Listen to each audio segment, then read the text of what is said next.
Well, that was an interesting introduction, but I'll take it. So it's really great to be here today to share with you our story. And it's really about how the leaders within our Australian operations have impacted the culture within our business. So what I want to do before taking you on that journey, I thought it'd be good just to tell you a little bit about who we are. So Pernod Ricard Winemakers is the global wine business for Pernod Ricard, which is headquartered in France. And we bring the highest quality portfolio of wines from around the world. So we're headquartered in Sydney, and we have operations in Australia, New Zealand, Spain, and also in the US. So the portfolio of wines that we've got are sourced from many different countries. And our aim is really to set the benchmark with regards to the winemaking world around innovation, craftsmanship, and authenticity. The other thing just to add is Pernod Ricard is more than just wine. We also have spirits and champagne within our portfolio. And within Australia and New Zealand, we also manage the distribution of these products within those two countries as well. So what you find is we are a very vertically integrated business, and we often call ourselves grape to glass because of that. And what that brings is a very, very diverse workforce. So, you know, we've got people in vineyards, winemaking, packaging, supply chain, and in the brand owner business, in our distributor business, sales and marketing people, and then in our headquarter functions, finance, global marketing, HR, etc. So we're an organisation of about 1,700 people. We have about 200 to 300 people at any time working in a casual basis, assisting us during the harvest periods during the year. So what I'll do now is turn to, I guess, our story within Australian operations and take you on this journey of, I guess, discovery and self-realisation that we've had. It spans a 10-year period, so it's been quite a while. And during that time, we have experienced some significant change, massive change actually. So if you have a look at our Australian operations, we're primarily based in the Barossa Valley, and we've got two sites. We've got one which is called our Roland Flat Winery and our Richmond Grove Winery. In addition to this, we also have a lot of vineyards dotted around South Australia, and there's smaller based teams located in those locations. Now, as I mentioned before, we've gone through a real period of significant change. And what drove this was we were transforming our business from being a volume-based business to very much a value-based business. At the same time, if you look at the Australian wine category itself, it was undergoing some really significant pressures, particularly in markets like the UK, where we're getting the effects of the pound, basically, in exchange rate. So as you can see on the screen, this is what happened. So we halved our operations footprint, and this was both from an asset point of view, but also from a people perspective. So you could imagine this required a lot of tough conversations, you know, and very tough messages for our leadership team to deliver. Now, during the same period, we implemented, like most companies have, a global employee engagement survey within Pernod Ricard. So the first survey we ran in 2011, and we do this every 2 years. Now, with the first two surveys that we ran in 2011 and 2013, we weren't really expecting good results because this was at the height of the changes that we were making.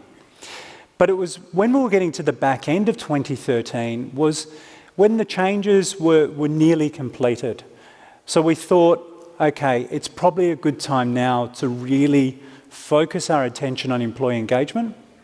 And we started doing, like most companies do, running workshops with staff, putting action plans together, you know, all the usual things you do when you get an engagement survey back. Now, we thought this action plan was going to drive higher engagement, but I guess we had a different story that then played out. So along came our results in October 2015.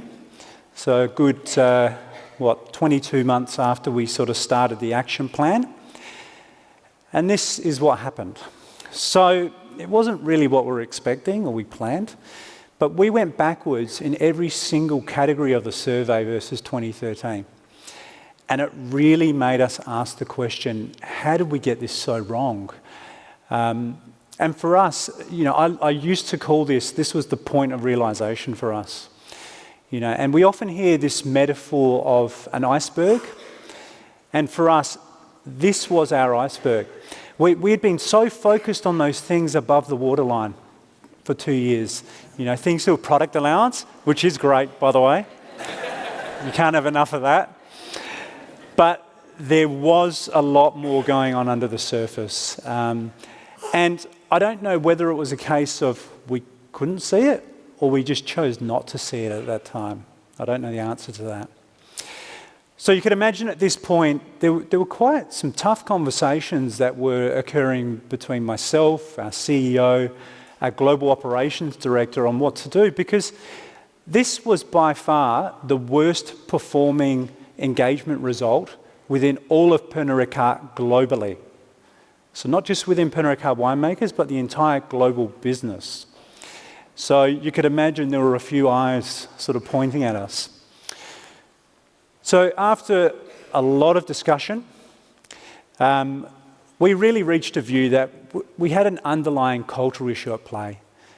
And there were certain behaviours that were, driving, this result. And it was going to take more than a barbecue, a few bottles of wine to fix it, which is what we were doing basically. So you can imagine, the sorts of questions we were asking ourselves was, well, what is our culture today? It often is something that's very difficult to define when you ask yourself that question. The second one was, well, what do we want to be? Because we need to be clear on what we want to be to set that expectation within the organisation. The third one was, well, what exactly is creating this culture today? We thought with these action plans that we did, it was going to drive higher engagement, but there was more beneath the surface. And the last one was, well, what the hell are we going to do?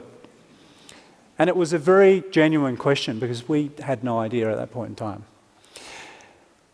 So it was really at this point in time that we're looking for, the bat phone or the silver bullet to get all the answers. It's a bit unrealistic, but it wasn't far from it, to be truthful. So I was given the task of answering these lovely questions. And this is where the human synergistics team came into the picture. Now, I'm not going to sort of bore you with how we met and how many coffees we drank, but in short, this is where we were introduced to a lot of the research from HS and the concept of leader impact and the research that they've conducted on that impact in culture. So without turning into a HS lecturer, I just wanted to highlight some of the key concepts that I feel are worth updating because they did actually have quite a bit of impact for us and the broader team. So the first one was this: an organisation's culture is the foundation on which a person's motivation is built, and it is this motivation which drives performance, both for that person and the organisation. Secondly, as leaders, we need to create an environment which provides purpose and meaning, where people can learn and grow, in which they feel supported and enjoy what they do. And lastly, the way a leader leads others impacts on the way they behave and work, and ultimately this defines the culture and accepted ways of working. So by its very nature, true leadership carries the burden of being a role model for others and to aspire towards. So this was a very profound moment for us when we went through this. The other thing is, standing here today and reading these, it actually feels a lot like common sense. So you could probably say at the time, maybe we were actually lacking a bit of common sense in that regard. So by now we're at the beginning of 2016. And we began the process of working quite heavily with the HS team to create a leadership impact program for our Australian operations. And we called this Creating Mindset Change. Now, the program we created, it was really comprehensive, and we put a lot of investment around it because this was strategically something that we needed to get right as a business. Now, the first major decision that we had to make was, what was the scope of the program? And we decided in the end that all leaders within the business were to participate. So this was all the way from a shop floor, hourly paid, unionised supervisor to our global operations director. So in all, there were 95 people we had in the program. And to put that into perspective, that represented about 25% of the total operations workforce. So it was a significant investment. To understand the actual leadership impact, we implemented numerous HS surveys. So we did the organisational cultural impact, leadership impact, and management impact. There were well over 1,000 questionnaires that were deployed within the business. And it was massive.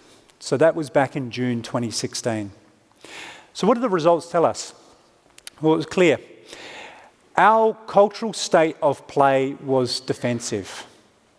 So leaders and managers were motivating those around them to unquestionably follow process and procedure, while avoiding making any decisions for themselves, and at the same time criticising those that do.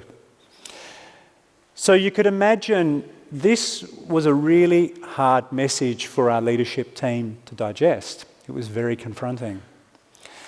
But thankfully enough, all of those 95 leaders were also asked a series of questions about what their ideal impact that they wish to have on our culture. And for those from a leadership impact perspective, which was about a third of that 95 population, it was the reverse of what the actual was. So this was a good message because at the end of the day, it showed that we all value empowerment, collaboration, development, and at the same time, we wanted to have fun. So we started calling this Being Blue, and it became our number one focus within the business.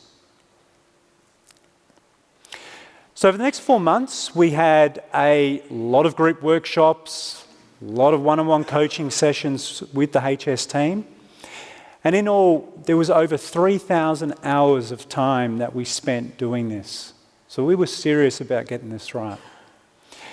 We kicked off into an action planning mode. So all leaders developed personal and departmental action plans, which then rolled into our performance objectives to really keep us accountable.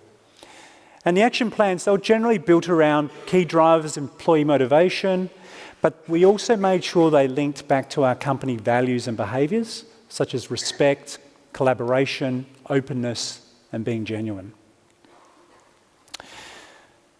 So by now we're up to December 2016. And over the next 18 months, the team focused intensely on implementing both the action plans and their own individual development plans.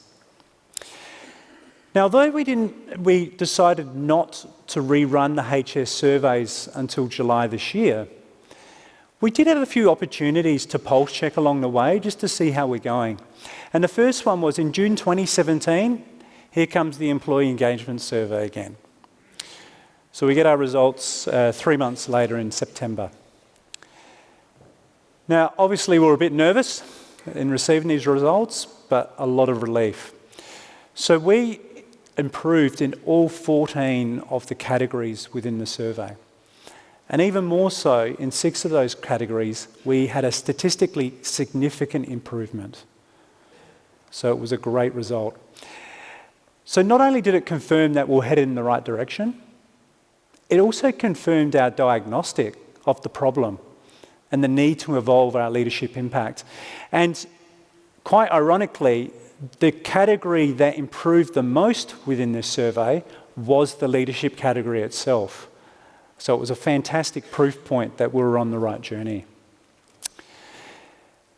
The other thing is, in December of last year, we also undertook what's called a South Australian Workers' Compensation Self-Insurance Renewal. It's a mouthful. Now, for those that don't know what this is, it means that we have direct responsibility and management for all work injury claims in our workplace. Okay? And this type of accreditation is really only given to organisations that have a very high standard of health and safety and return to work programs. Now, the other thing with this accreditation is it actually saves the business hundreds of thousands of dollars a year.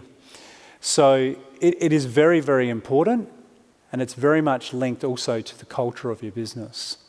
So during the reaccreditation process, we were actually given a 5-year renewal, which is the highest level of renewal that you can receive. And when we had the debrief with the auditor and got the report, one of the things that they cited was they could see a significant culture change occurring on the shop floor. And that was great because that person had been there 3 years earlier. So to get that external recognition was amazing. The other thing, which is on the right-hand side of the screen, we're also recognised by our peers, which is called CISA, or South Australian, or Self-Insurers of South Australia, sorry. And we were awarded SA Self-Insurer of the Year. So another great achievement. So it was really all of these events, along with just the general vibe you could feel on the shop floor. People were looking at you in the eye when you were walking through the production areas, was giving us that confidence. So here we are now, just over 2 years on from when we launched this program.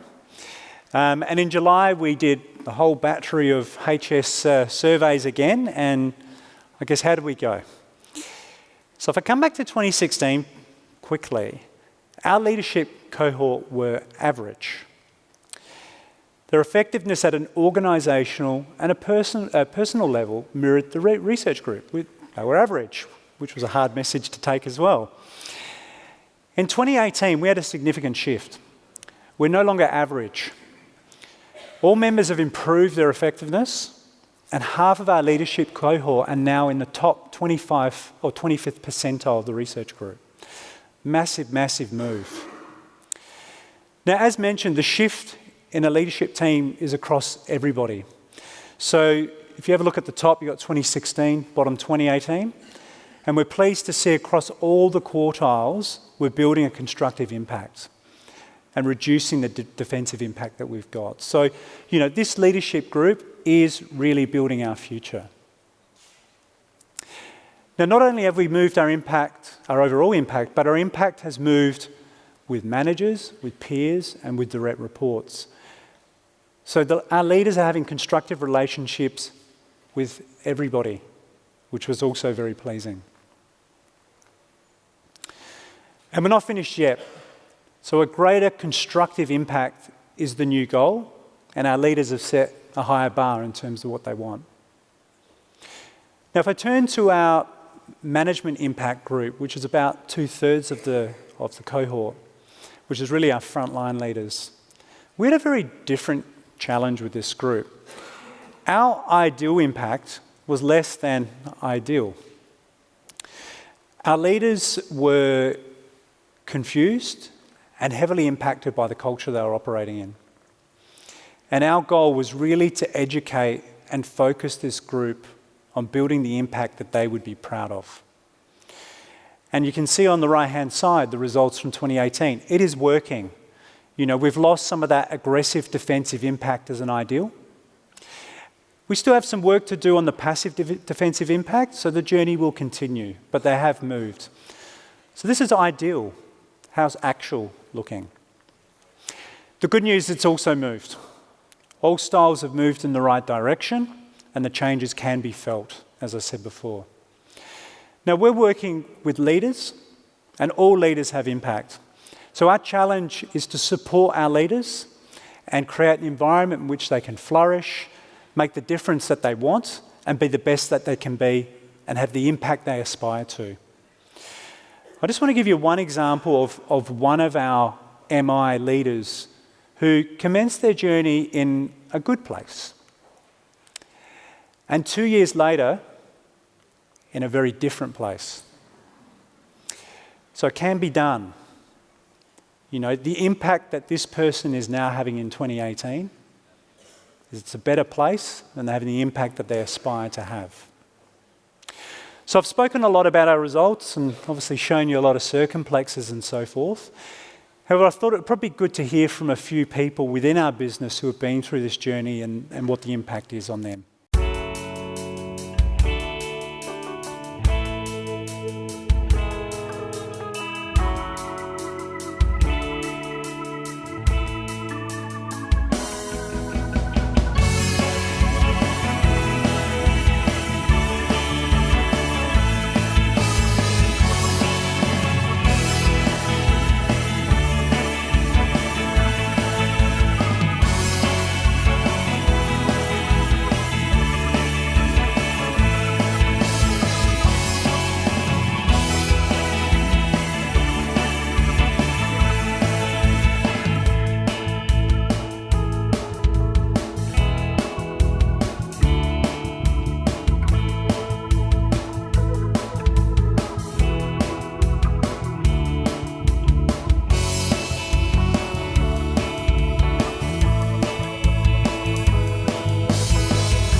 So you can see a lot of smiling faces on the video there. You know, it's a fantastic team who've achieved some amazing things over the last few years.